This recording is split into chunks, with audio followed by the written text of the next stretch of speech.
wabarakatuh. Perkenalkan, nama saya Iha Fariha SPD. Saya mengajar di MTS MA Pasir Durung. Saya mahasiswa PPG Universitas Negeri Jakarta Batch 4, Pendidikan Pancasila dan Kewarganegaraan. Demikian data lapor diri saya.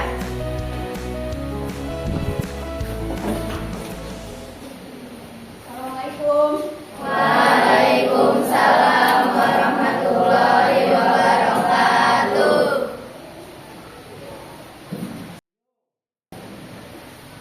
Assalamualaikum warahmatullahi wabarakatuh. Waalaikumsalam warahmatullahi wabarakatuh. Di pertemuan kali ini kita akan belajar tentang norma-norma dalam kehidupan bermasyarakat.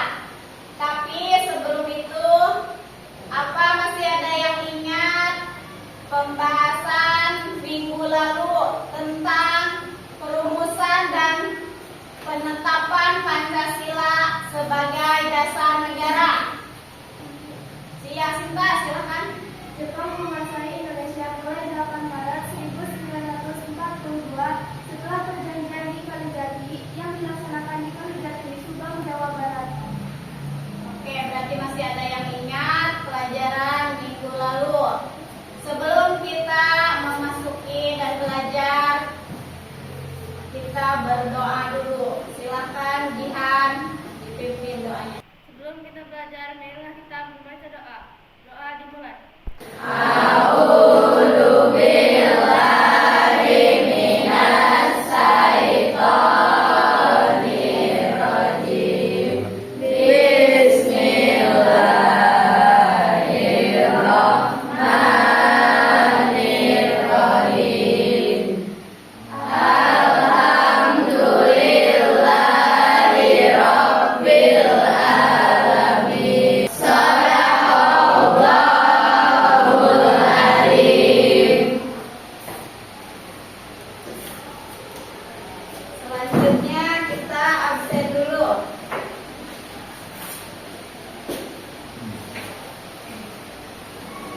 Ahmad Syarif Hidayat. Hadir. Alia Sasi Putri. Arsi Ratu Fadila.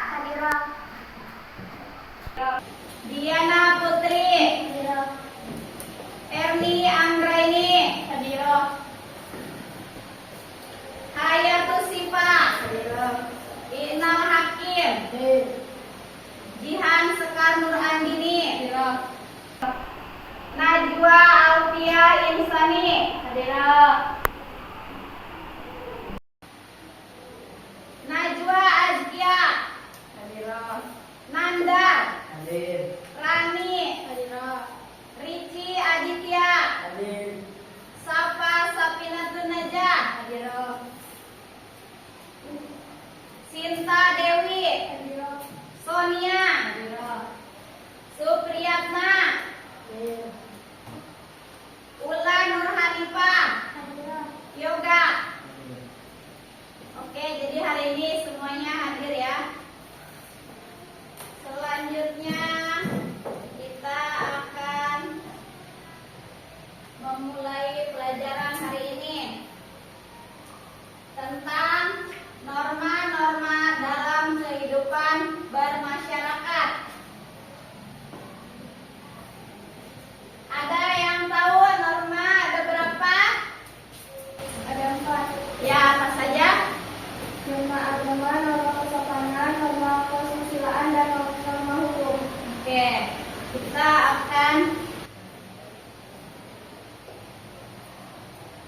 lihat satu-satu ya. Tentang pengertian norma. Norma adalah aturan atau ketentuan berlaku dalam masyarakat sebagai pedoman tingkah laku. Norma bertujuan menciptakan ketertiban, keteraturan, dan keharmonisan hidup bersama. Ya.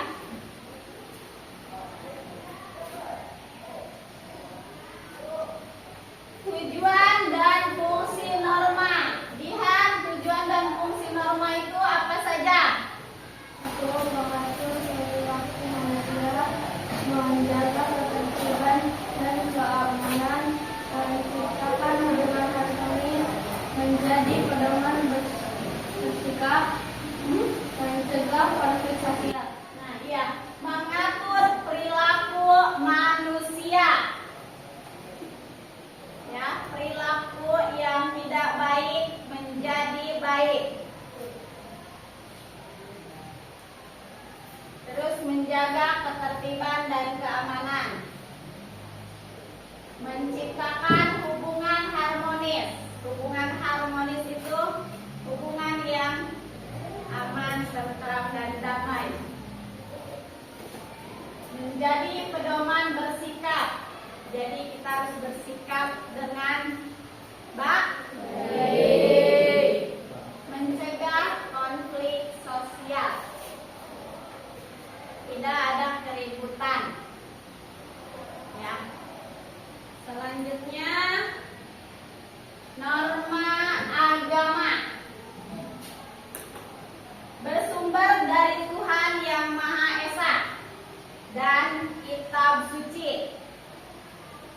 Ciri-cirinya semuanya apa? Bersifat mutlak, sanksi dosa atau pengawas. Contohnya melaksanakan ibadah. Ya. Kita harus melaksanakan ibadah sesuai kepercayaannya masing-masing. Kalau di agama Islam ibadahnya berapa kali? Yang wajib 5. Sudah melakukannya dengan baik atau mentaatinya belum? Sudah. Sudah apa bolong-bolong? Selanjutnya norma kesusilaan. Berasal dari hati nurani tentang baik dan buruknya. Ciri-cirinya bersifat pribadi, sanksi rasa bersalah, dan contohnya Rani Berlaku jujur. Nah, kalau misalkan apa contohnya kita sekolah dengan baik atau kita tidak bolos, ya. Misalkan Rani sekolahnya cuma sampai jam ketiga dan jam terakhir bolos, sedangkan mengaku kepada orang tua sekolah sampai selesai. Berarti itu tidak jujur. Ya, kalau berlaku jujur itu jadi ngomong apa adanya yang dilakukan. Ya. Selanjutnya norma kesopanan. Ulan, apa arti norma kesopanan? Berasal dari adat dan budaya masyarakat. Ciri-cirinya bersifat relatif, sanksi, teguran, atau celaan. Jadi kalau melanggar norma kesopanan, sanksinya itu berupa teguran atau celaan. Celaan itu ejekan. Kalau melanggar sanksi apa? Melanggar norma kesopanan. Ya. Contohnya, Iqnal, Mengucap dalam berpakaian sopan. Berarti kalau masuk kelas harus dan Berpakaian sopan. sopan artinya baju dimasukkan.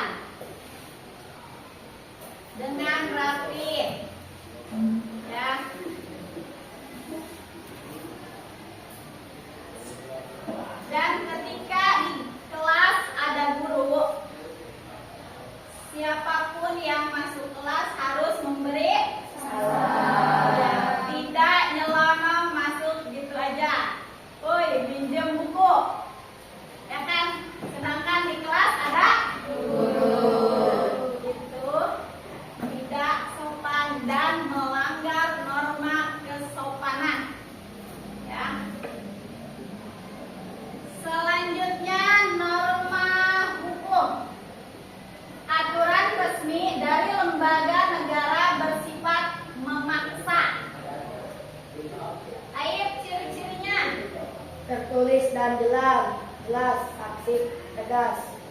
Contohnya mematuhi lalu lintas.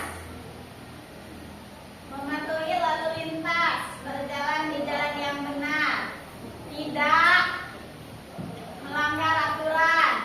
Ketika mengendarai sepeda motor harus memakai helm. Itu tidak melanggar lalu lintas. Kalau misalkan melanggar lalu lintas, sanksinya tegas. Ya. Selanjutnya nih.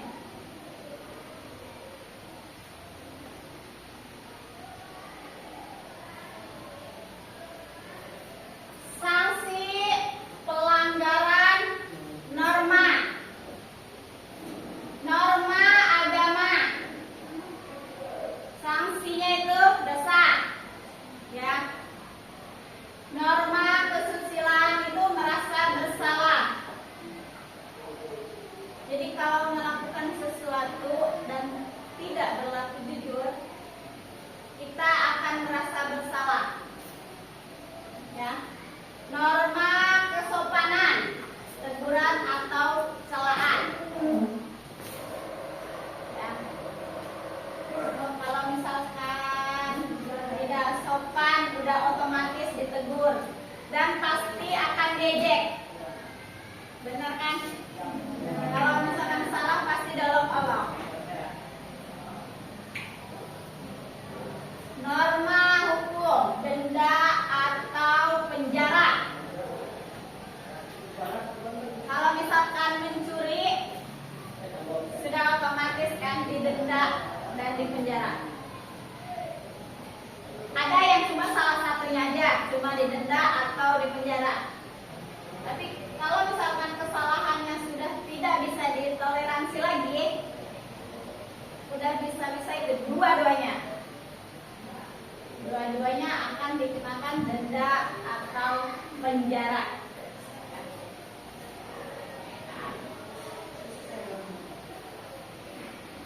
Pentingnya norma dalam masyarakat. Tina, Menjaga ketertiban sosial, menghindari konflik, menciptakan rasa aman, membentuk karakter masyarakat. jadi norma dalam kehidupan bermasyarakat sangat penting, ya, karena menjaga ketertiban sosial, menghindari konflik. Jadi menghindari konflik itu biar tidak ada kerusuhan, keributan, ya, menciptakan rasa aman, tentram dan damai di lingkungan masyarakat atau di lingkungan sekolah juga, ya, membentuk karakter masyarakat.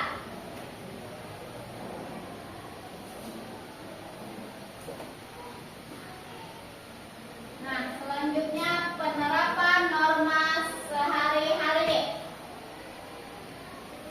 Tania, Mematuhi aturan sekolah, menghormati pendapat orang lain, gotong royong, tertib, berlalu lintas, menjaga kebersihan. nah, mematuhi aturan sekolah. Apa? Mematuhi aturan sekolah. Jangan buang sampah sembarangan. Mematuhi tata tertib. Tidak melanggar aturan sekolah. Terus menghormati pendapat orang lain. Apa contohnya? Ketika kita berdiskusi dalam satu kelompok, itu harus apa? Jadi ketika dia punya pendapat, yang lain harus menghormatinya. dan dirembukan kembali, pendapat Diana itu apakah sudah bagus atau layak untuk dipresentasikan? Ya. Terus gotong royong. Gotong royong itu apa? Bersama-sama membantu yang membutuhkan, yang lagi kesulitan, atau bersama-sama membersihkan lingkungan sekolah, bisa membersihkan di lingkungan di masyarakatnya, ya, di sekitaran rumah.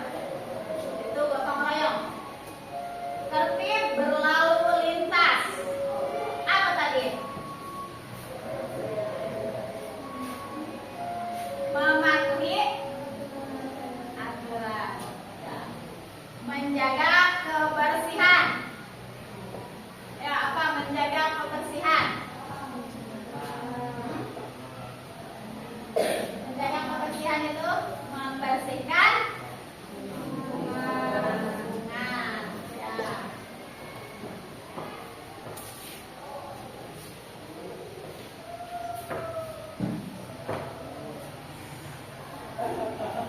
Kesimpulannya, norma adalah pedoman penting dalam kehidupan bermasyarakat.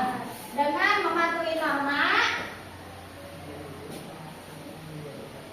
kehidupan akan menjadi tertib, aman, dan harmonis. Nah, sudah paham? Materi kali ini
bermasyarakat. Norma hukum adalah aturan-aturan yang dibuat oleh lembaga negara yang berwenang serta bersifat mengikat dan memaksa. Itulah perbedaan dari kedua norma tersebut. Terima kasih. Wassalamualaikum warahmatullahi wabarakatuh. Waalaikumsalam warahmatullahi wabarakatuh. Dan yang selanjutnya yang terakhir, Najwa, silakan.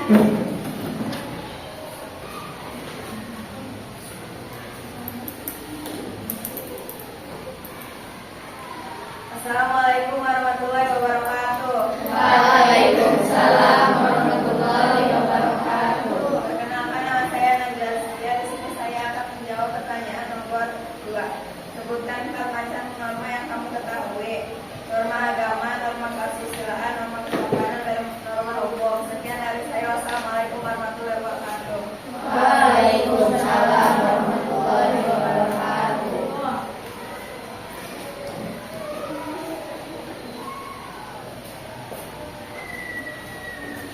Sudah mengerti semua kan tentang norma-norma dalam kehidupan bermasyarakat? Nanti dilaksanakan ya. Dilaksanakan di rumah, di sekolah, maupun di lingkungan masyarakat. Sekarang ulasannya atau reflektif dari norma-norma dalam kehidupan bermasyarakat, ya.